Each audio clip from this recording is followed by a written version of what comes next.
என்ன தேதி இன்னைக்கு? 27/7/2024. 11ஆம் வகுப்பு வரலாறு பார்க்க போகிறோம். அதில் 13வது பாடம் பார்க்க போகிறோம். இந்த 13வது பாடம் இந்தியாவில் பக்தி இயக்கம். இந்தியாவில் பக்தி இயக்கம். சரிங்களா? பக்கம் 207. 207. சரியா?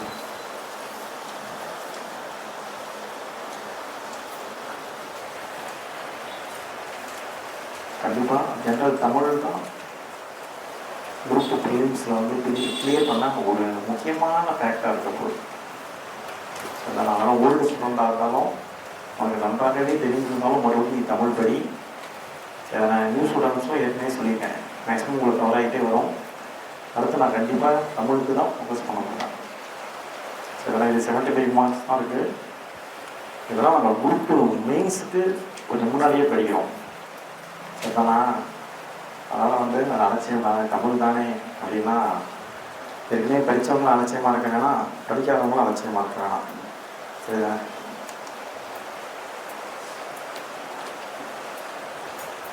ஹிஸ்ட்ரி 11வது பாடம் இந்தியாவில் பக்தி இயக்கம். இந்தியாவில் பக்தி இயக்கம் அறிமுகம் அப்படிங்கிற தலைப்பில் பார்த்தீங்கன்னா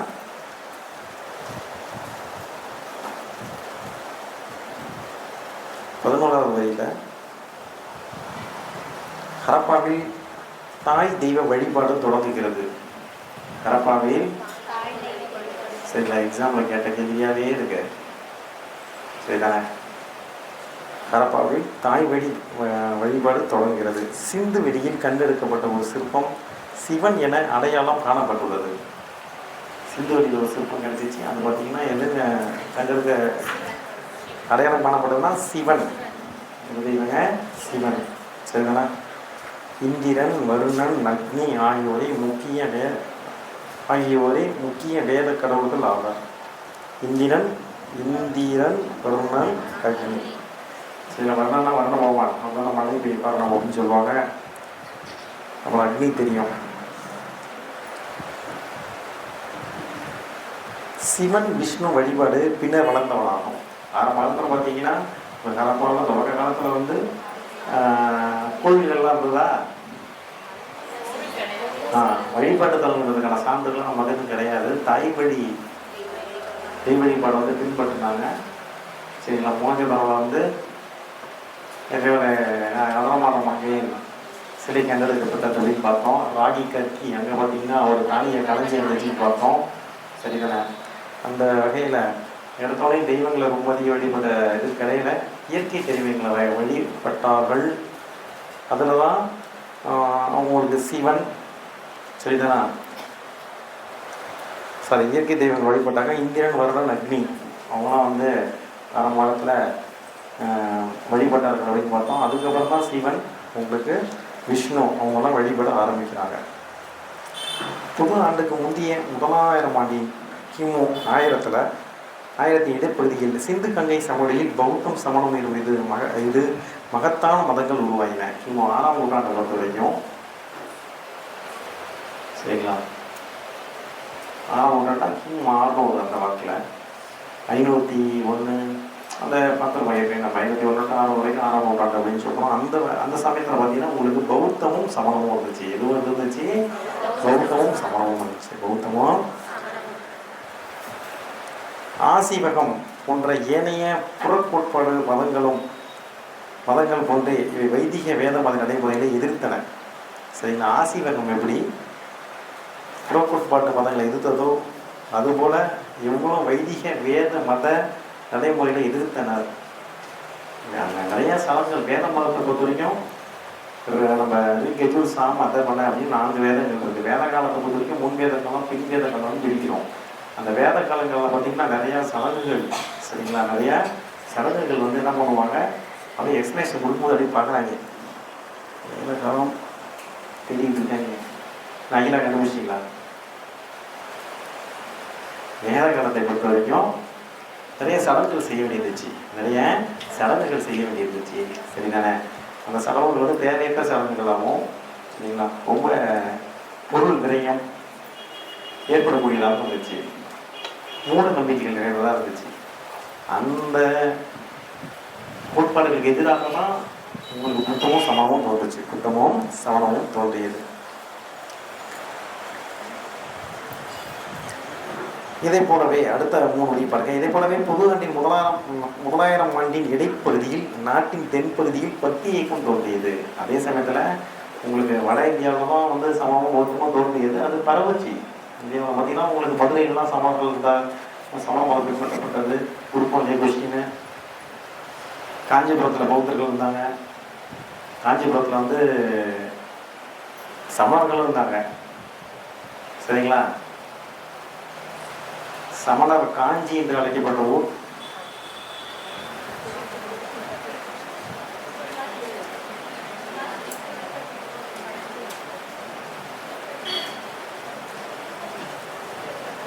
வேறுங்க சத்தமா திருப்பதி குன்றம். சரிங்களா? நீ சத்தமா ஆன்சர் சொன்னா நீ கான்ஃபிடண்டா இருக்கன்னு அர்த்தம். படிக்கல. சரிங்களா? என்ன பண்ண போகிறோன்னு தெரியலையே உங்களை வச்சுக்கிட்டு. கடைசி 3 வரி பாருங்க. அந்த பேரால் ஆதிசங்கரர் புறமத கோட்பாடுகளை எதிர்கொள்ளும் பொருட்டு இந்து மதத்திற்கு அத்வைதம் எனும் தத்துவ கோட்பாட்டை வழங்கினார். என்ன கோட்பாட்டை வழங்கினார்? அந்த பேரா முடிகிற இடத்துல கடைசி 3 வரியில் பாருங்க. பேரா முடிகிற இடத்துல கடைசி 3 வரியில் பார்த்தீங்கன்னா ஆதிசங்கரர் புறமத கோட்பாடுகளை எதிர்கொள்ளும் பொருட்டு இந்து மதத்திற்கு அத்வைதம் எனும் கோட்பாட்டை வழங்கினார். பரீட்சையில் கேட்பாங்க, அத்வைதம் கோட்பாட்டை வழங்கியவர் யார் அப்படின்னு கேட்பாங்க. யாருங்க? ஆதிசங்கரர். சரிங்களா?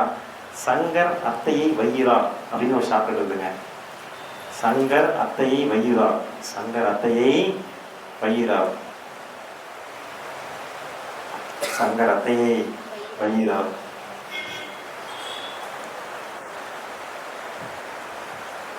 பிலிம்ஸ்லாம் கிளீன் பண்ணலாம். படிக்கிறதுக்கே லாய்க்கலன்னு இருக்கும். இல்லைனா எப்பாடு பட்டாவது உயிரை கொடுத்தாவது பிலிம்ஸ் கிளியர் பண்ணோம். ரொம்ப நாளாக படிச்சுக்கிட்டு இருந்து பிலிம்ஸ்லாம் கிளியரே பண்ணணும்னு வச்சுக்கிங்க. லாய்க்கே இல்லை படிக்கிறதுக்கு.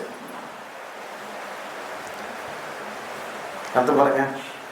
இது அறிவார்ந்த நிலையில் செல்வாக்கு பெற்றது. புகழ்பெற்ற சைவ நாயன்மார்களும் வைணவ ஆழ்வார்களும் உள்ளத்தை உருக்கும் பாடல்களால் பக்தி கோட்பாடிற்கு ஒரு வடிவம் கொடுத்து மக்களின் ஆதரவை பெற்றனர். நமக்கு தெரியும் 12 ஆழ்வார்கள், 63 நாயன்மார்கள் இருந்தாங்க. அவங்க பற்றிலாம் நம்ம நிறையா படிச்சிருக்கோம். சரிங்களா? இன்னும் ஒரு 4 வரி கழிச்சு பார்த்தீங்கன்னா தென்னிந்தியாவில் வந்து 7ஆம் நூற்றாண்டிலிருந்து 10ஆம் நூற்றாண்டு வரை மத மறுமலர்ச்சியின் இல்லமாக விளங்கியது. அது வரை கழிச்சு பார்த்தீங்கன்னா கேட்டேன். 7ஆம் நூற்றாண்டுலேருந்து 10ஆம் நூற்றாண்டு வரைக்கும் பார்த்தீங்கன்னா மத மறுமலர்ச்சியின் இல்லம். மத மறுமலர்ச்சியின் இல்லம். சரி, இதை நான் மறுபடியும் பார்த்தீங்கன்னா உங்களுக்கு சைவமும் வைணமும் வந்து செழித்தவங்க தொடங்கினேன். நம்ம பார்த்துருப்போம். ஏற்கனவே வேத மதத்தை வந்து பின்பற்றிக்கிட்டு இருந்தாங்க. அதுக்கப்புறம் பௌத்தமும் சமணமும் தோன்றியது. பௌத்தமும் சமணமும் தோன்றின. பௌத்தமும் சமணமும் அரசர்களிடம் செல்வாக்கு பெற்றது. அரசர்கள் பின்பற்றியதான் மக்களும் பின்பற்றினார்கள். சரிங்களா? மக்களுக்கு புரியும் மொழிகள்லாம் பேசினாங்க. ஆனால் அதுக்கப்புறம் பார்த்தீங்கன்னா மறுபடியும் வந்து சமணத்தையும் புத்தத்தையும் தாண்டி, சரிங்களா, உங்களுக்கு வைணவமும் சைவமும் வந்து வளர தொடங்கியது. நம்ம வந்து பார்த்துருப்போம். பல்லவ மன்னன் சித்திரகாரப்படி யாரு? மகேந்திரவர்ம பல்லவன். மகேந்திரவர்ம எந்த சமயத்தை ஃபாலோ பண்ணிட்டு இருந்தான்? சமண சமயத்தை. சரிங்களா? சமண சமயத்தை பின்பற்றி கொண்டிருப்பான். அவனை வந்து திருநாவுக்கரசரிடம் சைவ சமயத்திற்கு மாற்றுவார். சரிதானே? சரி. அப்போ இந்த 6ஆம் நூற்றாண்டு 10ஆம் நூற்றாண்டு வரைக்கும் அது முக்கியமான செய்தி தெரிஞ்சுக்கணும். அதுபோல் தென்னிந்தியாவில் பக்தி வழிபாடு. வடிவ தலைப்பு இருக்கா? அதில் வந்து 1, 2, 3, 4, 5, 6, 7, 8, 9, 10 10வது வரி பாருங்க. பௌத்தமும் சமணமும் பெரும்பாலும் வணிக வர்க்கத்தினரால் ஆதரிக்கப்பட்டன. பௌத்தத்தையும் சமணத்தையும் ஆதரித்தது யாருங்க? வணிகர்கள். சரிங்களா?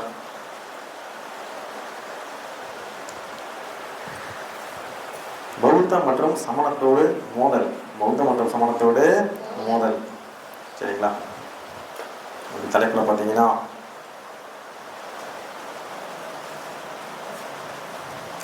பக்தி இயக்கங்கள் பெரும்பாலும் புராணங்கள், திருத்தொண்டர்களை பற்றிய வரலாற்று நூல்கள் ஆகியவை தமிழகத்தில் நடைபெற்ற மத மோதல்கள் குறித்து செய்திகளை வழங்குகின்றன.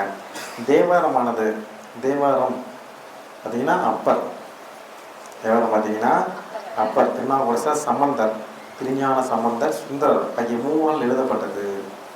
சரிதானே? நம்ம வந்து ஏற்கனவே பார்த்துருக்கோம். எத்தனை சைவ திருமலைகள்? 12 சைவ திருமலைகள். சரிங்களா? ஏற்கனவே சொல்லியிருக்கோம். ஷார்ட்கட் யூஸ் பண்ணாதீங்க. சாம்பார் நாக்கை சுட்டடிச்சி மாமா, சாம்பார் நாக்கை சுட்டடிச்சி மாமா. சைவ திருமலைகள் 1, 2, 3 திருஞான சம்பந்தர் எழுதினாரு. 4, 5, 6 திருநாவுக்கரசர் எழுதினாரு. 7 சுந்தர் எழுதினாரு. 7 யார் எழுதினாருங்க? சுந்தர் எழுதினாரு. சரிதானா? இந்த 3 பேரும் எழுதுனது இந்த 7 சேர்த்து தான் தேவாரம். இந்த 7 சேர்த்து என்னதுங்க? தேவாரம். எத்தனை பேர் இருக்கிறது? 3 பேர் இருக்கிறது. அதனால இதுக்கு மூவர் தேவாரம் ஒரு பேர் உண்டு. என்ன உண்டுங்க? மூவர் தேவாரம். சரிதானா? இப்போ சைவ திருமலைகள் 12, அதில் வந்து திருஞான சம்பந்தர் 1, 2, 3 எழுதினாரு. திருநாவுக்கரசர் 4, 5, 6 எழுதினாரு. சுந்தரர் 7 எழுதினாரு. மாணிக்கவாசகர் வந்து 8 எழுதினாரு. இந்த 3 பேர் எழுதுனது பார்த்தீங்கன்னா உங்களுக்கு தேவாரமாக அழைக்கப்படுகிறது. அது 3 பேர் இருந்தாலும் 3 தேவாரமாக அழைக்கப்படுகிறது. நீங்கள் எங்கேயாவது படிக்கும் போது திருநாவுக்கரசரின் தேவாரத்தில் அப்படின்னு கொடுப்பாங்க. திருநாவுக்கரசரின் தேவாரத்தில் அப்படின்னா 4, 5, 6 திருமலையில் அப்படின்னு அர்த்தம். 4, 5, 6 திருமலையில். சரிங்களா? சுந்தரரின் தேவாரத்தில் அப்படின்னு கொடுப்பாங்க. எங்கேயாவது வாசகம் பார்க்கலாம். சரிதானா? அப்படின்னா எல்லாம் அர்த்தம். அப்போ 3 எழுதப்பட்ட பாடல்களை கொண்ட இவை 3ம் சேர்ந்து 12 சைவ திருமுறைகளில் முதல் 7 திருமுறைகளாக இடம்பெறுகின்றன. மாணிக்கவாசகரின் பாடல்கள் 8வது திருமுறையாகும். மாணிக்கவாசகருடைய பாடல் எத்தனைங்க? 8வது திருமுறை. சரிதானே? இவற்றில் பல பாடல்கள் பௌத்தர்களையும் சமணர்களையும் பற்றிய விமர்சனங்களை விவரிப்பையாகும். 8ஆம் திருமுறையில் பார்த்தீங்கன்னா 8ஆம் திருமுறையில் சில மாணிக்கவாசகத்தில் பார்த்தீங்கன்னா உங்களுக்கு பௌத்தர்களையும் சமணர்களையும் விமர்சனம் செய்கிறது அப்படின்னு சொல்லியிருந்தாங்க. பௌத்தர்களையும் சமணர்களையும் விமர்சனம் செய்கிறது. சரிங்களா? இவங்க எப்படின்னா எக்ஸாம் அவ்வளோ சீக்கிரம் கேட்க மாட்டாங்க. இருந்தாலும் பார்த்து வச்சுக்கணும். ஸ்டேட்மெண்ட்டில் சரியாக தவறான எது வேணாலும் கேட்கலாம். சரி தானே? கொடுக்குறத படிக்கணும், படிக்கிறத ரிவிஷன் பண்ணணும். ரிவிஷன் பாஸ் பண்ணவங்க பண்ணுறது ரிவிஷன் தான். சரிதானே? 63 நாயன்மார்களை பற்றி கூறும் சேக்கிழாரின் பெரிய புராணம் பக்தி இயக்கம் குறித்த முக்கிய சான்றாகும். நமக்கு தெரியும், பெரிய புராணமும் நமக்கு நல்லா தெரியும். எத்தனை மாதம் மொத்தம்?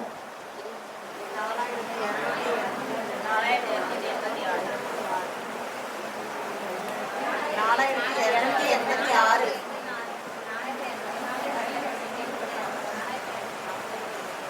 பெரிய புராணத்தோட பாடல்கள் 4286 பாடல்கள். 4286 பாடல்கள். சரிதானே? சரி, ஓகே. நம்ம பார்த்தீங்கன்னா இது மேலே எக்ஸாமில் கேட்பாங்க. உங்களுக்கு ஒவ்வொருத்தருக்கும் ஒரு புராணம் சொல்லி 63 பேருக்கும் 63 புராணம். 63 பேருக்கும் 63 புராணம். இதை பற்றி நம்ம ஏற்கனவே படிச்சிருக்கோம். வைணவ அடியார்களான ஆழ்வார்களின் பாடல்கள் 4000 திவ்ய பிரபந்தமாக தொகுக்கப்பட்டுள்ளது. தெரியும், வைணவத்தை பொறுத்த வரைக்கும் என்னதுங்க? 4000 திவ்ய பிரபந்தம். சரி, அதை தொகுத்தவர் யாருங்க? நாதமுனி. அதை தொகுத்தவர் யாருங்க? நாதமுனி. அதே சைவ திருமுறைகளை தொகுத்தவர் நம்பியாண்டார் நம்பி. 11 திருமுறைகள் தான் தொகுத்தாரு. எத்தனை திருமுறை தான் தொகுத்தாரு? நம்பியாண்டார் நம்பி பார்த்தீங்கன்னா 11 திருமுறை தான் தொகுத்தார். 11 திருமுறை தான் தொகுத்தார். சிலதெல்லாம் ஏற்கனவே படித்தது தான் கேட்பாங்க. எல்லாத்தையும் எடுத்து பார்த்து வச்சுக்கிங்க. ஆரம்பகால முதல்கள் பல்லவர் காலத்தில் தான் முழுக்களாக சைவமும் வைணமும் ஒருபுறமாகவும் சமணம் மறுபுறமாகவும் இருந்து மோதி கொண்டன. சைவம் வைணவம்னா உங்களுக்கு தெரியும், மறுபடியும் வேத மதங்கள் மோசம் வந்துருச்சு. இவங்க என்ன பண்ணிட்டாங்க? சைவமும் வைணவமும் சமணத்துக்கு எதிராக, எதற்கு எதிராக? சமணத்துக்கு எதிராக மோதி கொள்கிறது. முதலாம் மகேந்திரவர்மன் பல்லவர் சமணத்தை பின்பற்றினால் ஏனைய மதங்களை சேர்ந்தவர்களை துன்புறுத்தினார். அவர் எந்த மதத்தை பின்பற்றினார்?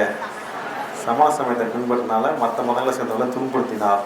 அப்பர் தொடக்கத்தில் சமணராக தர்மசேனன் எனும் பெயருடன் இருந்தார். அவரு அப்பரே எந்த சமயத்தை தான் பின்பற்றிட்டு இருந்தாரு? சமண சமயத்தை தான். ஒரு உலக தீராத வயிற்று வலி, சூளை நோயால் ஆட்கொள்ளப்பட்டு இருப்பார். அதிலிருந்து அவர் சரியாகிறதுக்காக தான் அவங்க அக்கா திலவதியார் என்ன பண்ணுவாங்க, இவரை சைவத்துக்கு மாற்றுவாங்க. சரிதானா? அது போல இவருக்கு சூளை நோயெல்லாம் வந்து அது சரியாயிருக்கு.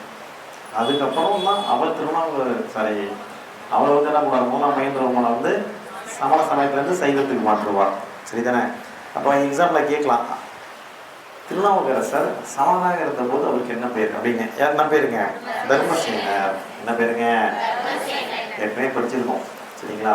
இவருக்கு வாகீசர்னு பேர் உண்டு. என்ன பேர் உண்டு? வாகீசர். அப்பாவுக்கு வாக்கு சுத்தம். தர்மசேனர் பேர் உண்டு. அப்பா தர்ம செய்வார். இப்போ என்ன பண்ணுவார்? தர்ம செய்வார். அதே சமயத்தில் இயற்பெயர்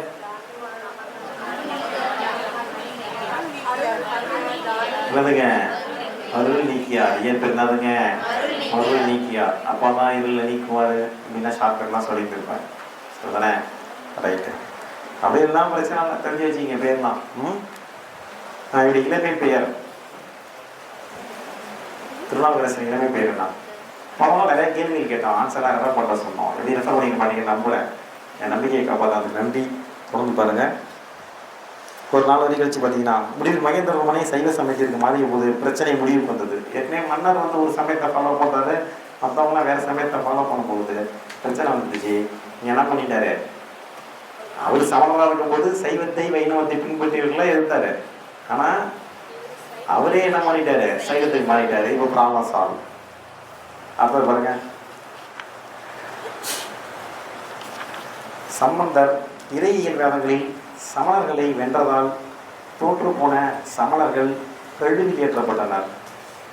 அப்போ வந்து என்ன நடக்கும்னா, வாதம் நடக்கும்.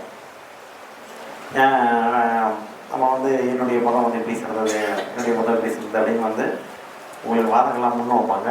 அதில் தோற்று போனவங்க வந்து கழுவில் ஏற்றப்பட்டனர் அப்படின்னு சொல்லியிருக்காங்க. சரிதானே?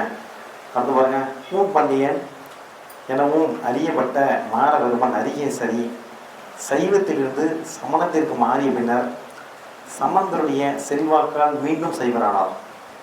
இது ஏற்கனவே சைவத்தில் தான் இருந்தார். யாருங்க? யாருங்க? அரியசரி. அவன் இன்னொரு பேர் என்னதுங்க?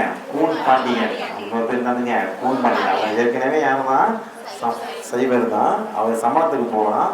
மறுபடியும் வந்து அவனை சைவ சமயத்துக்கு கொண்டு வரக்கூடியது யாருங்க? யாருங்க? திருஞான சம்பந்தர். திருஞான சம்பந்தர். இதெல்லாம் முக்கியம்.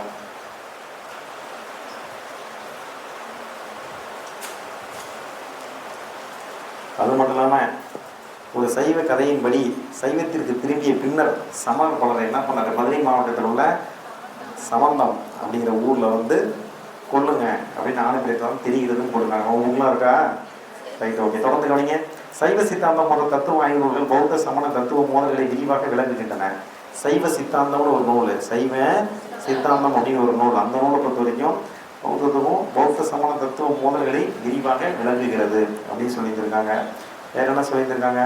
சைவ சித்தாந்த நூல்களில் ஒன்றான சிவ ஞான சித்தியாரில்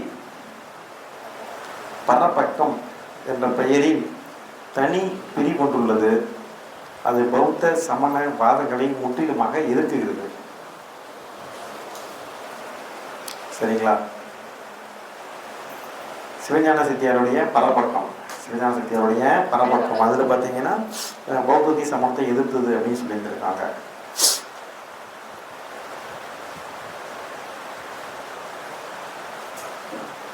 அதுக்கப்புறம் பார்த்தீங்கன்னா அதுக்கு அடுத்த பேராவுடைய முடிகிற இடத்துல உங்களுக்கு புத்தருடைய மற்றும் தீர்த்தங்களுடைய சிலைகள்லாம் உடைக்கப்பட்டதெல்லாம் தெரிய வருது அப்படின்னு சொல்லிட்டு இருக்காங்க. ரைட்டு. பக்தி இயக்கம் வட இந்தியாவில் பரவுதல். அடுத்த தடவை பண்ணாதுங்க. பக்தி இயக்கம் வட இந்தியாவில் பரவுதல். சரிதானா? அதாவது 5வது வரியில ராமானுஜர் விசிஷ்டா வைத்தம். ராமானுஜர் என்ன பண்ணாரு? விசிஷ்டா வைத்தம் என்னும் தத்துவத்தை உருவாக்கினார். ஏற்கனவே ஆதிசங்கரர் அத்வைதம். என்ன ஷாக்கெட்டு? சங்கர் அத்தையை வெயிறார். சொல்லணும்னா நான் வெய்ய போகிறேன். சங்கர் அத்தையை வெயிறார். சங்கர் அத்தையை வெயிறார். இங்கே ராமானுஜர் இது விசிஷ்டா தெய்வம். சரிங்களா? அப்படி தத்துவத்தை உருவாக்கினார். அவருடைய போதனைகள் பரமாத்மாவும் ஜீவாத்மாவும் இரண்டல்ல ஒன்றே என்ற ஆதிசங்கரின் கருத்தை மறுத்தன. பரீட்சையில் கேட்பாங்க. ஆதிசங்கர் தான் என்ன சொன்னார்? பரமாத்மாவும் ஜீவாத்மாவும் ஒன்றுன்னு சொன்னார். பரமாத்மாவும் ஜீவாத்மாவும் ஒன்றுன்னு சொன்னார். ஆனால் இவர் ராமானுஜர் அதுக்கு எதிரான கோட்பாடை வைக்கிறார். ராமானுஜர் விசித்திரமானவர் அப்படின்னு ஷார்ட் எழுதுங்க. ராமானுஜர் விசித்திரமானவர். டக்குன்னு படிக்க வேண்டியது நிறைய இருக்கு, நாட்களோ குறைவு.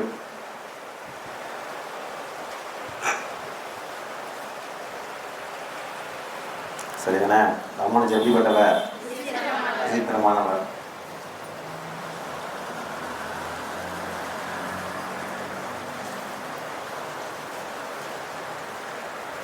சரி, ஓகே. அடுத்த பேராக பாருங்க. அதில் பார்த்தீங்கன்னா இங்கே தென்னிந்தியாவை பொறுத்த வரைக்கும் 7ஆம் நூற்றாண்டுலேயே, தமிழகத்தில் 7ஆம் நூற்றாண்டிலேயே செடி தோன்றியது. ஆனால் வட இந்தியாவில் 15ஆம் நூற்றாண்டில் தான் அது முழு வேகத்தை பெற்றது அப்படின்னு இருக்கா இல்லையா?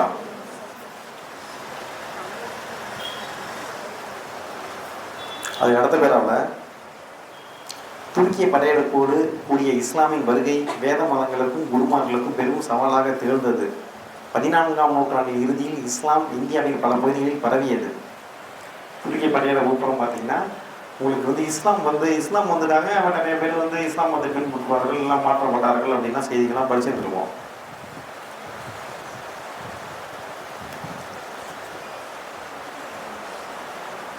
சரி, அடுத்தது பார்த்தீங்கன்னா சூபிசத்துடைய தாக்கம்னு கொடுத்துருக்காங்க. இருக்கா இல்லையா? சூபிசத்துடைய தாக்கம் இந்து மதத்தில் தோன்றிய பக்தி இயக்கத்திற்கு இணையாக இஸ்லாம் மதத்தில் அதை போன்ற கருத்துக்களை சூபிசம் கொண்டிருந்தது. சூபி, வாலி, தர்விஷ், பக்கீர் ஆகிய பெயர்களை இஸ்லாமிய ஞானிகளை குறிப்பதாகும். என்ன பேருங்க? சூபி, வாலி, தர்விஷ், பக்கீர். சரிங்களா? அதெல்லாம் இஸ்லாமிய ஞானிகளை குறிக்கக்கூடியதுன்னு சொல்லியிருக்காங்க. இவர்கள் தியானம், யோகா பயிற்சிகள், துறவரம், தியாகம் போன்ற மூலம் உள்ளுணர்வை பெருக்கி இடையிடையே உணர்த்துவார்கள் ஆவார் அப்படிலாம் கொடுத்துருக்காங்க. பெருசாக எதுவும் கிடையாது. ஒரு 10 மணி கழிச்சு பார்த்தீங்கன்னா இறைவனை அனைத்துக்கும் மேலான அழகின் உச்சம் என சூபிகள் கருதினர். கண்டுபிடிச்சா வாசிங்க. இறைவனை அனைத்துக்கும் மேலான அழகின் உச்சம் என சூபிகள் கருதினர். இது எப்படி கருதுனவங்க யாருன்னு கேட்பாங்க. யாருங்க? சூபிகள். யாருங்க? சூபிகள். சரிதானே? அப்புறம் ஒரு 3 மணி கழிச்சு பார்த்தீங்கன்னா அவர்கள் கடவுளை மஸ்க்னா நேசிக்கப்பட வேண்டியவர் என்றும் தங்களை ஆசிக்னா நேசிப்பவர்கள் என்றும் நம்பினார். சரிங்களா? ஆசிக்னா நேசிப்பவர்கள், மஸ்க்னா அர்த்தம் நேசிக்கப்பட வேண்டியவர்.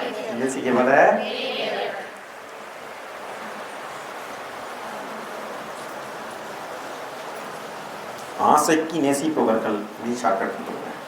ஆசைக்கு நேசிப்பவர்கள்.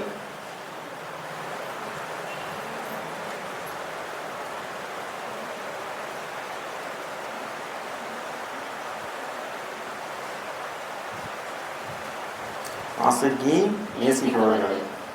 சரிதானே? ஆசைக்கு நேசிப்பவர்கள் சூபிகள் போட்டுருங்க. ஆசைக்கு நேசிப்பவர்கள் சூபிகள். நம்ம தான் நேசிக்கிறோம். யாரை நேசிக்கிறோம்னா கடவுளை நேசிக்கிறோம். மக்கள் தான். சரிதானே? அடுத்து பாருங்க, மஸ்க்னா நேசிக்கப்பட வேண்டியவர். மச்சான் கடவுள் நேசிக்கப்பட வேண்டியவர். மச்சான் கடவுள் நேசிக்கப்பட வேண்டியவர். மச்சான் கடவுள் நேசிக்கப்பட வேண்டியவர். நாங்கள்லாம் சொல்லிக்கிட்டே இருக்கலாம், மனசில் புரியும். கடவுள் நேசிக்கப்பட வேண்டியவர். சரிதானே? அடுத்து பாருங்க, பக்தி இயக்கத்தின் சிறப்புகள். பக்தி இயக்கம் சீர்திருத்தவாதிகள் ஒரு கடவுள் கொள்கையை புதித்தனர். பக்தி இயக்க சீர்திருத்தவாதிகள் ஒரு கடவுள் கொள்கையை புதித்தனர். ஒரு கடவுள் கொள்கையை, ஒரே ஒரு கடவுள் தான் அப்படின்னு சொன்னாங்க. ஒரே ஒரு கடவுள் தான் அப்படின்னு சொன்னாங்க. பிறப்பிறப்பு என்னும் சுழற்சியிலிருந்து விடுபட முடியும் என நம்பினர். பிறப்பிறப்பு அப்படிங்கிற சுழற்சியிலிருந்து விடுபட முடியும்னு நம்பினர். இறைவனிடம் ஆழமான பற்றும் நம்பிக்கையும் கொள்வதன் மூலம் முக்தி அடைய முடியும் எனும் கருத்தை முன்வைத்தனர். முக்தி அடைகள் தான் முக்கியம். எல்லா மதமும் முக்தி அடைகளை தான் வலியுறுத்துகின்றன. நம்ம இறைவன் மீது அன்பு வைத்திருந்தா நம்ம என்ன பண்ணலாம்? முக்தி அடையலாம் அப்படின்னு வலியுறுத்தினர். அடுத்த பாருங்க, இறைவனுடைய அருளை பெற அர்ப்பணிப்பை வற்புறுத்தினார். ரொம்ப டெடிகேஷனாக இருக்கணும், அர்ப்பணிப்புணர்வோடு இருக்கணும். அப்போ இறைவனுடைய அருள் கிடைக்கும். குருவானவர் வழிகாட்டியாகவும் ஆசிரியராகவும் இருத்தல் வேண்டும். அப்படி இறைவனை அடைவதற்கு நமக்கு வழிகாட்ட ஒரு குரு வேண்டும். உலக சகோதரத்துவம் எனும் கொள்கையை குறித்தனர். குரு வழிபாட்டை விமர்சனம் செய்தனர். குறிச்சிங்க 6வது பாயிண்ட் ரொம்ப ரொம்ப முக்கியம். ஏற்கனவே பார்த்தீங்கன்னா 2வது பாயிண்ட் ஒரே ஒரு கொள்கை வழிபாடு, ஒரு கொள்கை வழிபாடு அப்படின்னா ஒரே ஒரு கொள்கை, ஒரே ஒரு தெய்வம் தான். சரிதானே? முதல் பாயிண்டே தான், ஒரு கடவுள் கொள்கை, ஒரு கடவுள் கொள்கை. சரிதானே? 9வது பாயிண்ட் பாருங்க. சடங்குகள், சம்பிரதாயங்கள், புனித யாத்திரைகள், விருந்துகள் ஆகியவற்றை கண்டனம் செய்தனர். சரிங்களா? இதெல்லாம் ஒரு சடங்கு சம்பிரதாயம், என்னென்னமோ சொல்லுவாங்க. சரிங்களா? நம்ம இதெல்லாம் பண்ணுவாங்க, இவங்களாவே சொல்லுவாங்க, அப்படிதான் சம்பிரதாயம், இப்படிதான் சம்பிரதாயம், இவங்களாவே சொல்லிப்பாங்க.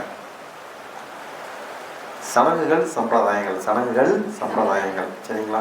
புனித யாத்திரைகள், விருந்துகள் ஆகியவற்றை கண்டனம் செய்தனர். 10வது பாயிண்ட் பாருங்க. எந்த மொழியையும் புனிதமான மொழி என அவர்கள் கருதவில்லை. மக்களின் மொழிகளில் பாடல்கள் இயற்றினர். சரிங்களா? இதுதான் புனிதமான மொழி, அதுதான் புனிதமான மொழி அப்படிலாம் கிடையாது. மக்களுக்கு எந்த மொழியில பாடலாம் புரியும், பேசினா புரியும், அந்த மொழியில பேசினாங்க. பட்டி இயக்க சீர்திருத்தவாதிகள். கபீர் யாரை பத்தி பார்க்க போறோம்?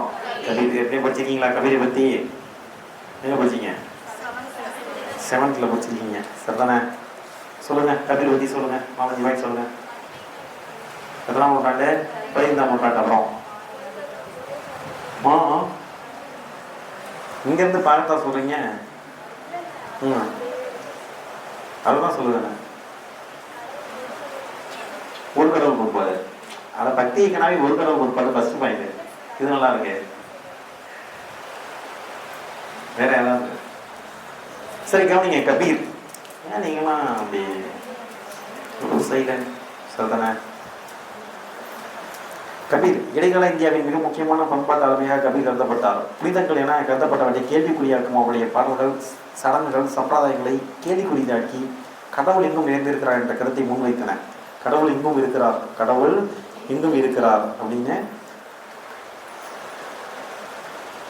இவர் நம்பினார். இவருடைய கருத்துக்களால் கவரப்பட்ட மக்கள் இவரை பின்பற்றினர். இவருடைய வாழ்க்கையை பற்றி மிக குறைவான செய்திகளே கிடைத்துள்ளன. நெசவாளர் குடும்பத்தை சேர்ந்த இவர் ராமானந்தரின் சீடராக, யாருடைய சீடர்? இதுதான் கேள்வி, குறிச்சிங்க. Very very important. 7th புக்ல இருக்கு, அந்த எல்லாம் பழைய 7th புக்ல இருக்கு. இது ராமானந்தரின் சீடர் அப்படிங்கிற பாயிண்ட் இருக்கு. அவரிடமிருந்து வேதாந்த தத்துவத்தை கற்றுக்கொண்டார் என்று சொல்லப்படுகிறது. இவர் ராமானந்தருடைய சீடர், ராமானந்தரின் சீடர். சரிதானே? பிரபலமான தஸ்கிரா இசிந்த் இஸ்லாமிய துறவிகளின் வாழ்க்கை. தஸ்கிரா இசிந்த்னா என்னது? இஸ்லாமிய துறவிகளின் வாழ்க்கை எனும் நூல் அவரை சூபி துறவியான ஷேக் தஹி என்பவரின் சீடராக சித்தரிக்கிறது. நம்ம ராமானந்தரின் சீடர்னு சொல்றோம்ல, ராமானந்தரின் சீடர். ஆனால் வேற ஒரு புத்தகம். அந்த புத்தகம் பார்த்தீங்கன்னா தஸ்கிரா இசின். சரிதானே? அது உங்க புக்கில் வேற பேர் இருக்கு. தஸ்கிரா ஆலியா ஹிந்து அப்படின்ட்டு இருக்கா? என் புக்கு பழைய புக்குங்க. தஸ்கிரா ஆலியா ஹிந்து அப்படிங்கிற தஸ்கிரா ஆலியா ஹிந்து அப்படிங்கிற புத்தகம் பார்த்தீங்கன்னா யாருடைய சீடர் சொல்லுது? ஷேக் தகி. யாருடைய சீடர்? ஷேக் தகியின் சீடர். ஷேக் தகியின் சீடர் அப்படின்னு சொல்லுது. சரிதானே? முற்போக்கான மத சிந்தனைகளை கொண்ட அவர் இஸ்லாமிய மதங்களில் உள்ள பிரிவினை மதங்களையும் புதிய மனப்பான்மையும் எதிர்த்தார். இந்து சமூகத்தின் கீழ்த்தட்டுகளை சார்ந்த மக்கள் அவருடைய கருத்துக்களால் கவரப்பட்டனர். உருவ வழிபாடு, பலகடவுள் வழிபாடு, சாதி முறை ஆகியன கைவிடப்பட வேண்டும் என உறுதிப்பட கூறினார். உருவ வழிபாடு வேணாம். எல்லாமே காமனாக பார்த்தீங்கன்னா எல்லாமே பக்தி இயக்கங்களாம் உருவ வழிபாடு வேணாம்னு சொன்னாங்க. உருவ வழிபாடு வேணாம்னு சொன்னாங்க. ஒரே ஒரு கடவுள் கொள்கையை தான் ஆதரித்தார்கள். அந்த வகையில் இவ்வளோ கடவுள் கொள்கை, சாதி பல கடவுள் வழிபாடு, சாதி முறை இவற்றெல்லாம் எதிர்த்திருக்காரு. சரிதானே? புரிஞ்சிச்சு.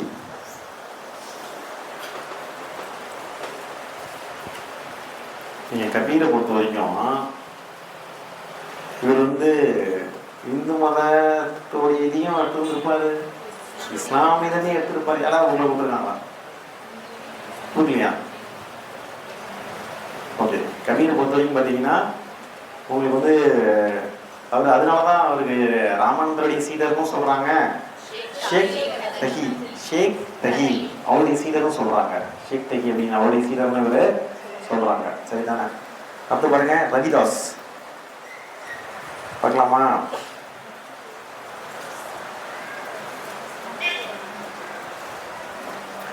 ராமானந்தரின் சீடர் கபீர்னு சிரிக்கிறார். ராமானந்தரின் சீடர்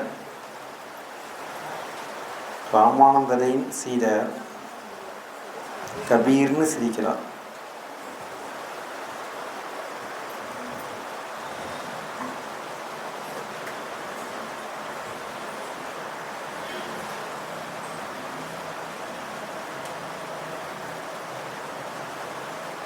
ராமானந்தரின் சீடர் கபீர்னு சிரிக்கிறார். ராமானந்தரின் சீடர் கபீர்னு சிரிக்கிறார். சரிதானே? வேற என்ன இருக்கு? ரவிதாஸ் மொத்தம் பற்றி பார்க்க போகிறோம். பக்கமாக திரும்ப சொல்லுங்க. ஏன் இருக்கீங்க ஆக்டிவாக இருக்க? ரவிதாஸ் 15-16ஆம் நூற்றாண்டின் பக்தி இயக்கத்தை சேர்ந்த கவிஞரும் துறவியும் ஆவார். பஞ்சாப், ராஜஸ்தான், மகாராஷ்டிரம், மத்திய பிரதேசம் ஆகிய பகுதிகளைச் சேர்ந்த மக்களால் குருவாக வணங்கப்படுவார். சரிங்களா? இது போல தென் தமிழகத்தில் யாருடைய வழிபாடு ஏற்றுக்கொள்ளப்பட்டது?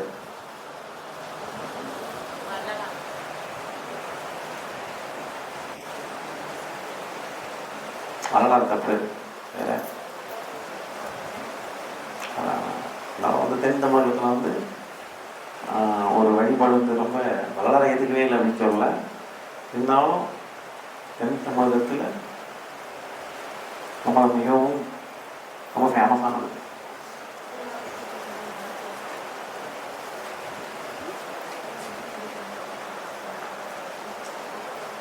ஐயா வழி என்னதுங்க? படிச்சது இல்லையா?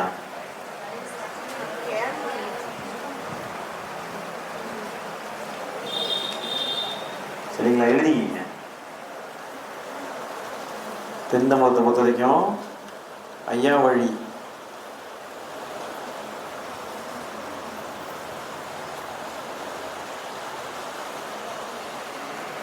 தென் தமிழகத்தை பொறுத்த என்னதுங்க? ஐயா வழி. சரிங்களா? கேட்பாங்க. ரவிதாஸை பொறுத்த வரைக்கும் எந்த மாநிலத்தில் எடுத்துக்கிட்டாங்க? பஞ்சாப், ராஜஸ்தான், மகாராஷ்டிரா, மத்திய பிரதேசம். சரிங்களா? வடமேற்கு இந்தியாவில் கொஞ்சம் அதிகம் செல்வாக்கு பெற்றவராக இருக்கிறார். இவற்றை பக்தி பாடல்கள் பக்தி இயக்கத்தை மேல் ஆழ்ந்த தாக்கத்தை ஏற்படுத்தின. ரவிதாஸின் வாழ்க்கை விவரங்களை பற்றிய உறுதியான செய்திகள் இல்லை. கிடைத்துள்ள செய்திகளிலும் முரண்பாடுகள் உள்ளன. பெரும்பான்மையான வரலாற்றறிஞர்கள் அவரை தோல் பதனிடுவோர் குடும்பத்தை சேர்ந்தவர் என கூறியுள்ளனர். இவர் எந்த குடும்பத்தை சேர்ந்தவர் அப்படின்னா, தோல் பதனிடும் குடும்பத்தை சேர்ந்தவர். தோல் பதனிடம். சரிங்களா? இவர் பக்தி இயக்க துறவியும் புலவருமான ராமானந்தரின் சீடர்களில் ஒருவர் ஆவார். இவன் யாருடைய சீடர்? ராமானந்தரின் சீடர். யாருடைய சீடர்? ராமானந்தரின் சீடர்.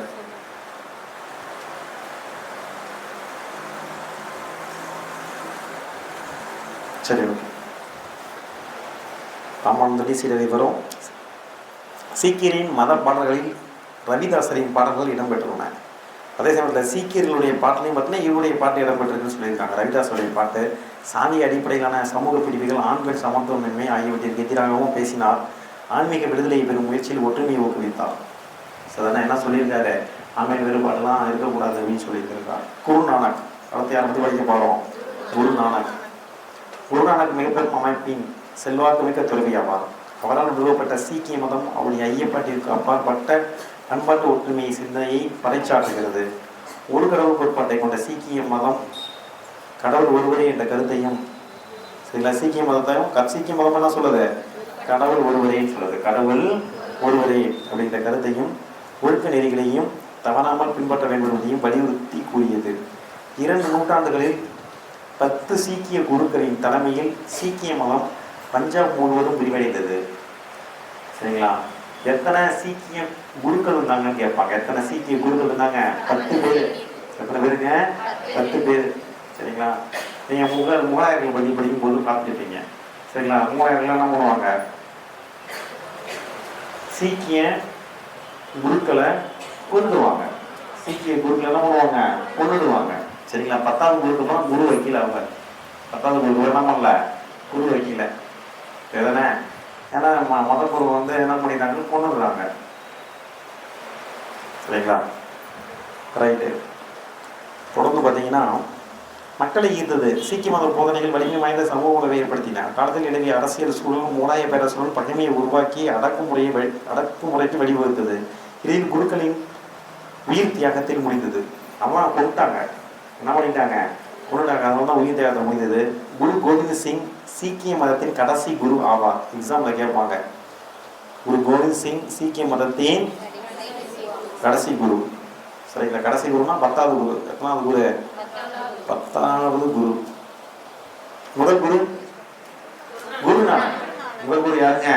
குருநானக். அவர் தான் தோற்றுவித்தார். சரிதானே. அவருக்கு பின்னர் கிரந்த சாஹிப் புனித நூல் குருவாக கருதப்பட்டது. 10 குரு வச்சிருந்தாங்க, அதுக்கப்புறம் தான் பண்ணிட்டாங்க கிரந்த் சாஹிப். அதுதான் வந்து குரு. எக்ஸாம்ல கேட்பாங்க, சீக்கிய மதத்தின் புனித நூல் எதுன்னு கேட்பாங்க. எதுங்க? கிரந்த் சாஹிப். எதுங்க? கிரந்த் சாஹிப். இந்து மதத்தின் புனித நூல் எதுங்க? பகவத்கீதை. சரிங்களா. இஸ்லாமுக்கு குர்ஆன். பைபிளா? இஸ்லாமுக்குனா பைபிளா? சரிங்களா. கிறிஸ்தவத்திற்கு என்னதுங்க? பைபிள். அது போல சீக்கிய மதத்துக்கு கிரந்த் சாஹிப். அதுங்க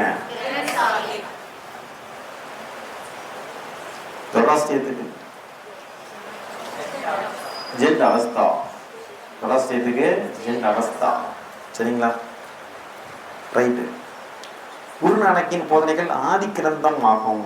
எக்ஸாம்ல கேட்பாங்க, குருநானக்குடைய போதனை எவ்வாறு அழைக்கப்பட்டதுன்னு.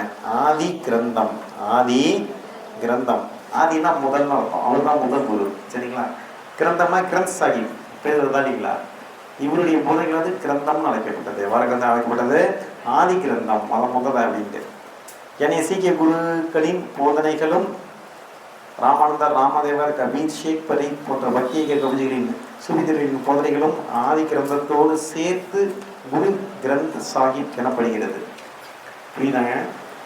கிரந்த் சாஹிப்ல பார்த்தீங்கன்னா எல்லாத்துடைய போதனைகளும் இருக்கு. அதில் ஆதி கிரந்தம்னா யாருடைய போதனை? குருநானக்குடைய போதனை. யாருடைய போதனை?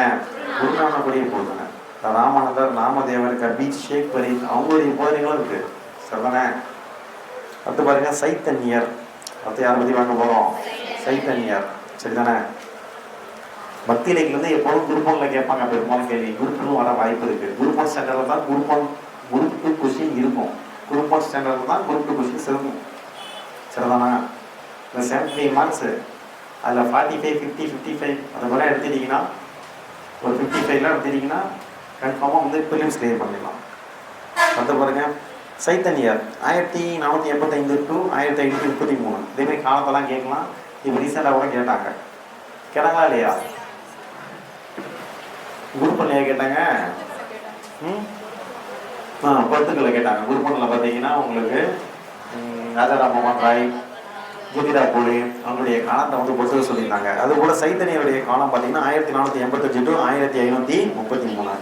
வங்காளத்தை சேர்ந்த சைத்தன்யர் பக்தி இயக்கத்தின் ஒரு குறிப்பிட்ட நிலையை பிரதிபலித்தார். அப்படியே ஒரு 10 வரி கழிச்சு பார்த்தீங்கன்னா கிருஷ்ணர் உயர்வானவர் என ஏற்றுக்கொண்டார். இந்த சைத்தன்யரை பொறுத்த வரைக்கும் கிருஷ்ணர் தான். யார் தெய்வம்? கிருஷ்ணர். வேறு வகையில் சொல்வதென்றால் இருக்க யாரை ஏற்றுக்கிட்டாரு? எனக்கு கொண்டார் அப்படின்ட்டு இருக்கு. அதுதான் ஏற்றுக்கொண்டாருன்னு இருக்கேன். வேற வகையில் சொல்வதென்றால் சைத்தன்யனுடைய இயக்கம் ஒருமைப்படையிற்கான இயக்கம் அல்ல, மாறாக இது ஒரு மீட்டெடுப்பு இயக்கமாகும். குறிச்சிக்கணும். எது மீட்டெடுப்பு இயக்கம் அப்படின்னு கேட்பாங்க. ஒருமைப்படனா எல்லாமே ஒன்று தான், எல்லாம் ஒரே ஒரு கடவுள் தான் அப்படின்னு சொல்லிட்டு எல்லாத்தையும் சேர்க்கிறது. சரிதானே. இவர் என்ன சொன்னார்? கிருஷ்ணர் தான் உயிர்மானவர். யார் தான் உயிர்மானவர்? கிருஷ்ணர் தான் உயிர்மானவர் அப்படின்னு சொன்னார். விஷ்ணுவின் பல வடிவங்களில் பரவசத்தை தரும் கிருஷ்ணரின் வழிபாட்டுக்கு திரும்புவதாகும். மீட்டெடுப்புனா அந்த இயக்கத்தை வந்து திரும்ப அதுதான் பெருசு அப்படின்னு சொல்றது. சரிதானே. ஆரிய சமாஜம் பார்த்தீங்கன்னா இந்து மதத்துடைய சரிங்களா மீட்டெடுக்கக்கூடிய ஒரு இயக்கம். சரிங்களா. கோபேக் டு வேதாஸ், வேதங்களுக்கு திரும்பி செல்லுங்கள். சரிங்களா.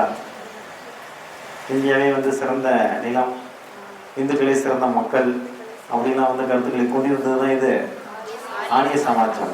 ஆரிய சமாஜம். சரிங்களா? தொடர்ந்து பாருங்க. வங்காள வைணவர்கள் இந்து மதத்தை சீர்திருத்த முடியவில்லை. மாறாக விஷ்ணுவின் மேல் பக்தி கொள்ள வற்புறுத்தினர். இருந்த போதிலும் பல சமூகங்களிலிருந்து சைத்தன்யருக்கு சீடர்கள் உருவாகினர். சைத்தன்யர் இறை வழிபாட்டில் குழுவாக கூடி பாட்டிசைத்து அத்துடன் பரவசத்தை ஏற்படுத்தும் நடனமாடும் பழக்கத்தை பிரபலமாக்கினார். எக்ஸாம்பிள் கேட்பாங்க. சரிங்களா? குழு வழிபாடு, பஜனெல்லாம் செய்கிறது, குழுவாக கூடி பாட்டிசைத்து அத்துடன் பரவசத்தை ஏற்படுத்தும் நடனமாடும் பழக்கத்தையும் பிரபலமாக்கினார். இப்போ ஒரு நடனமாட வரல, சிவன் ஒரு சாமியார் இருக்காரா இல்லையா? சரிங்களா? Right, okay. அதுபோல் பார்த்தீங்கன்னா சைத்தன்யர்லாம் பார்த்தீங்கன்னா இந்த முறையை தான் அவர் ஏற்கனவே பின்பற்றினார். அவருடைய இயக்கம் வங்காளத்திலும் ஒடிசாவிலும் பிரபலமானது. இது வங்காளத்தை சேர்ந்தவர், பக்கத்துலேயே ஒடிசா இருக்குது, அதெல்லாம் வங்காளத்துலேயும் ஒடிசாவிலையும் இது பிரபலமாக இருந்துச்சுன்னு சொல்லிட்டு இருக்காங்க. அடுத்தது நாமதேவர். அடுத்தது பார்த்தீங்கன்னா நாமதேவர்.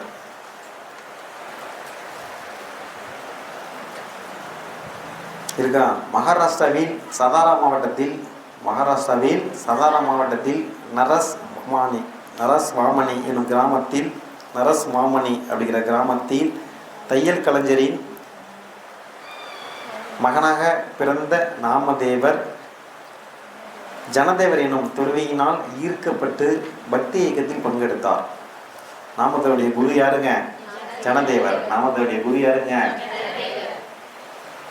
கபீருடைய குரு ராமானந்தர். இன்னொன்று ஷேக் தகி. பார்த்தீங்கன்னா ஷேக் தகி. சரி தானே? அப்போ இவர் ஜனதேவர் அவருடைய சீடர் இவர். சரி. பந்தர்பூரில் உள்ள விட்டாலானா விஷ்ணு மேல் தீவிர பக்தி கொண்ட நாமதேவர் தன் சீடர்களுடன் பெரும்பாலான நேரத்தை இறை வழிபாட்டிலும் தானே இயற்றிய பாடல்களை பாடுவதிலும் கழித்தார். மராத்திய, இந்தி மொழிகளில் அபங்கனா மகாராஷ்டிராவை சேர்ந்த இந்து மத குருமார்கள் இறைவனை புகழ்ந்து எழுதிய பாடல்கள். அதுக்கு பேர் தான் அபங்கனா என்னதுங்க? எக்ஸாம்பிள் கேட்பாங்க, அபங்கனா என்ன அப்படின்னு கேட்பாங்க. என்னதுங்க? அது வந்து இறைவனை பாடிய பாடல்கள்.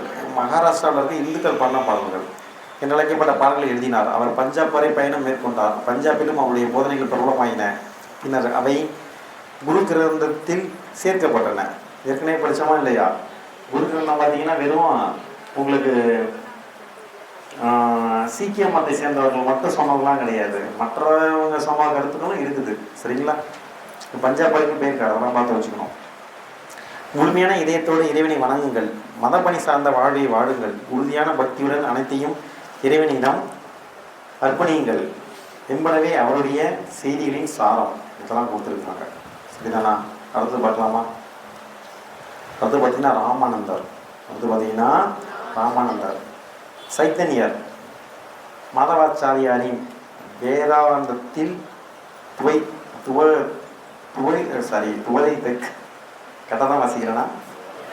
துவைத கொள்கையை முன்னிறுத்தியவர். சரிங்களா? துவைத கொள்கையை முன்னிறுத்தியவர் யாருங்க?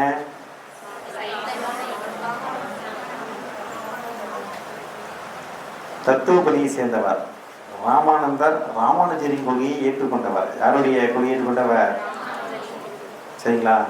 இதை இத்வைத அப்படின்னு சொல்லுவாங்க. கரெக்டாக தான் சொல்லணும். ஆமாம், இத்வைதம்னு சொல்லுவாங்க. இங்கே துவைத அப்படின்னு கொடுத்துருக்காங்களா?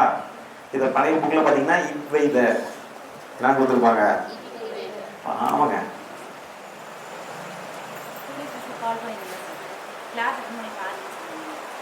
சரி, அப்போ போங்க.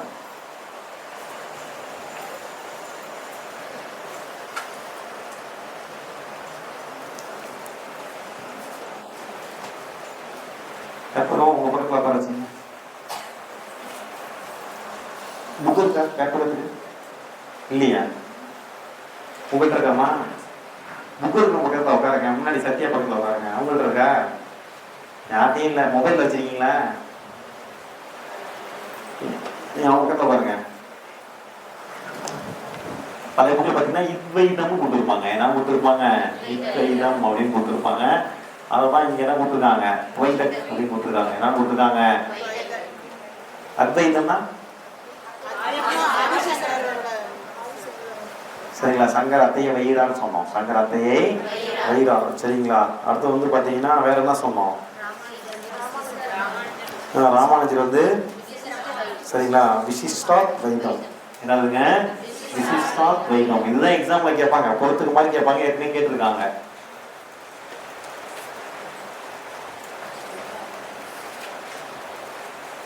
உங்க பேர் என்ன மேடம்? தேவியாவா?